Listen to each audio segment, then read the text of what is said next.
In this video, I will show you how to pause apps on your Samsung phone. There are two easy ways to do this. The first one is force stop an app. For that, long press on the application, tap on the app info. This will take you to app settings. Here, locate the option of force stop, tap on it.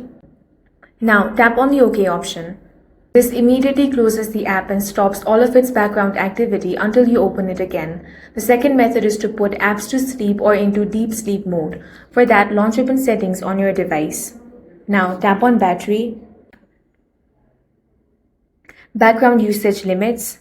You have two options here. The first one is sleeping apps, which limits background activity while still allowing the app to work when needed.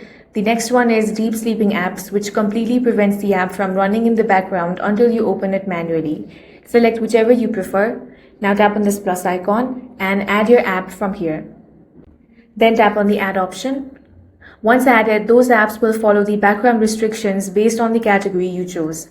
That's how you can pause apps on Samsung. If you found this video useful, make sure to hit the like button and subscribe for more videos like this.